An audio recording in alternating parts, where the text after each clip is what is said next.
Hello. So probability chapter continue करते हैं। Next topic है independent and dependent events. So next है independent and dependent events. तो word से काफ़ी क्लियर हो रहा है। इंडिपेंडेंट तो डिपेंड नहीं करेगा, डिपेंडेंट कि this the event will depend. तो दो इवेंट हैं, अगर ए और बी अगर दोनों एक दूसरे के अकर या नहीं अकर करने पर कुछ इफेक्ट नहीं कर रहे तो they are independent of each other. तो इसको एग्जाम्पल से समझते हैं। एग्जाम्पल से बहुत इजीली समझ में आएगा। तो एग्जाम्पल से कैसे समझाता हूँ। एक है, मान लो एक बैग है, वो बैग में 52 कार्ड्स हैं। वो बैग में 52 कार्ड्स हैं और मुझे दो कार्ड लेने हैं। अब ये दो कार्ड लेने के दो तरीके हैं, एक है विथ रिप्लेसमेंट, एक है विथ रिप्लेसमेंट और एक है विदाउट रिप्लेसमेंट। विथ रिप्लेसमेंट और विदाउट रिप्लेसमेंट। तो विथ रिप्लेसमेंट का मतलब है पहला कार्ड लिया फिर से वापस बैग में डाल देंगे। तो दोनों कार्ड एस हो, एस एंड एस हो, इसकी क्या प्रोबेबिलिटी होगी। तो पहले देखते हैं विथ रिप्लेसमेंट में। तो प्रोबेबिलिटी एस, पहला कार्ड एस हो दूसरा कार्ड एस हो, इसकी क्या प्रोबेबिलिटी हो। तो देखो, जब मैं पहला कार्ड सेलेक्ट करूंगा तो टोटल कार्ड 52 होंगे, फेवर 4 कर रहे होंगे। अब विथ रिप्लेसमेंट में क्या होगा, जो पहला कार्ड लिया है उस कार्ड को बैग में फिर से डाल देंगे। तो अब बैग में फिर से 52 कार्ड्स हो जाएंगे। अब दूसरा कार्ड फिर से सेलेक्ट करेंगे तो दूसरा कार्ड ए साइज को फेवर करेंगे 4 और टोटल बैग में कितने थे 52। तो दूसरे कार्ड की प्रोबेबिलिटी फर्स्ट वाले की वजह से चेंज नहीं हुई। तो they are independent events, they are independent events. लेकिन विदाउट रिप्लेसमेंट में दोनों कार्ड ए सो इसकी क्या प्रोबेबिलिटी हो। तो विदाउट रिप्लेसमेंट में क्या होगा, इस बार बैग में कार्ड वापस नहीं डालेंगे। तो पहला कार्ड लेंगे, इसके टोटल कितने हैं 52, फेवर कितने कर रहे हैं क्योंकि 4 एस होते हैं। अब जो पहला कार्ड लिया था उसको बाहर ही रखा, बैग में नहीं रखा। तो अब बैग में 51 कार्ड्स हो गए। तो टोटल कार्ड्स कितने हो गए 51। तो अब एस आने की प्रोबेबिलिटी क्या होगी। तो पहला कार्ड एस तो बाहर रखा हुआ है, तो अब बैग में सिर्फ 3 ही कार्ड हैं, तो 3/51। तो इसकी प्रोबेबिलिटी चेंज हो गई। तो they are dependent events, they are dependent events. तो ये हो गया dependent and independent events. Okay, तो एग्जांपल्स देखते हैं। तो वही कि अगर 52 कार्ड हैं और दो कार्ड लिए हैं, तो अगर विथ रिप्लेसमेंट है तो दे आर इंडिपेंडेंट, कि दोनों कार्ड किंग हो, इसकी क्या प्रोबेबिलिटी होगी। तो अगर विथ रिप्लेसमेंट है तो first drawn card is replace before the second is drawn, तो दे आर इंडिपेंडेंट इवेंट्स। और अगर नॉट रिप्लेस्ड है तो दे आर डिपेंडेंट और ये known as a contingent. Next, जैसे मान लो दो डाइस है, एक क्यूबिकल डाइस है और एक टेट्राहेड्रल डाइस है। क्यूबिकल डाइस में 1 से 6 तक नंबर होता है, टेट्राहेड्रल डाइस में 1 से 4 तक होंगे। तो अब क्यूबिकल डाइस पे 2 आए, इसकी प्रोबेबिलिटी टेट्राहेड्रल डाइस से इफेक्ट नहीं होती है। क्यूबिकल डाइस पे 2 आएगा, इसकी प्रोबेबिलिटी 1/6 ही रहेगी। टेट्राहेड्रल डाइस पे 4 आएगा, इसकी प्रोबेबिलिटी 1/4 ही रहेगी। तो they are independent events. Next topic है two events defined on experimental performance. Two events defined on experimental performance मतलब दो इवेंट को समझने के लिए है। तो अब दो इवेंट को कैसे समझ सकते हैं, वेन डायग्राम से बहुत इजीली समझ में आता है। This is a sample space, this is A event and this is B event. तो ये क्या बता रहा है, ये रीज़न बता रहा है कि ए और बी दोनों अकर कर जाएं। ये रीज़न बता रहा है कि सिर्फ ए अकर करे। ये बता रहा है कि सिर्फ बी अकर करे। और ये जो बाहर है ये बता रहा है कि ए और बी कोई भी अकर नहीं करेगा। नेक्स्ट, इनके नेमिंग भी कर सकते हैं हम लोग। नेमिंग किस तरह से करते हैं, ये देखो, ये सेट ए है, ये सेट बी है।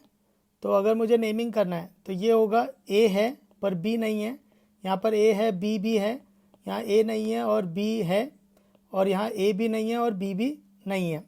नेक्स्ट, वेन डायग्राम के क्वेश्चन सॉल्व करने का इजी तरीका ये है, इंडिविजुअल को नंबरिंग दे दो। तो जैसे A1, A2, A3, A4।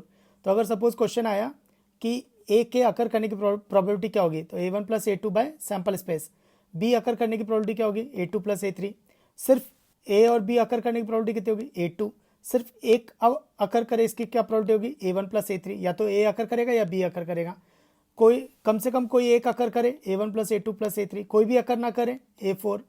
तो इस तरह से हम लोग प्रोबेबिलिटी फाइंड आउट कर सकते हैं। फिर वो क्वेश्चन ट्विस्ट मारेगा, लेकिन हमें समझ में आना चाहिए कि कौन सा नंबर किसको रिप्रेजेंट कर रहा है।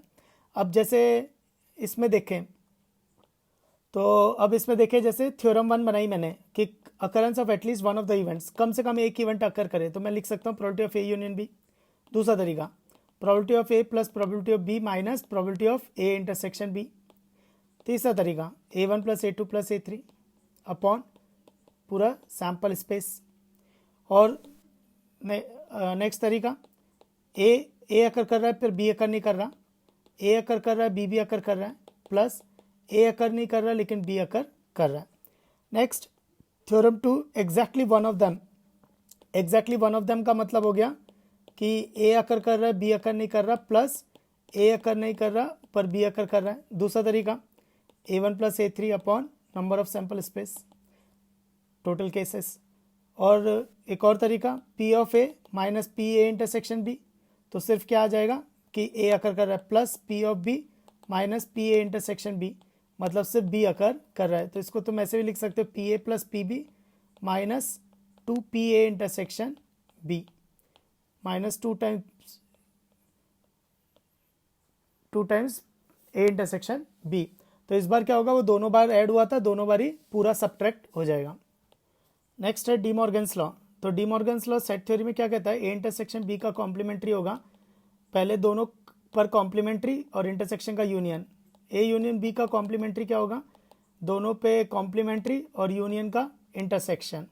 तो उसी तरह से प्रोबेबिलिटी में भी हम लोग कर सकते हैं। तो probability of A union B का कॉम्प्लीमेंट्री क्या होगा, probability of A dash intersection B dash. Similarly probability of A intersection B complementary का प्रोबेबिलिटी कितना होगा, probability of A dash union B dash.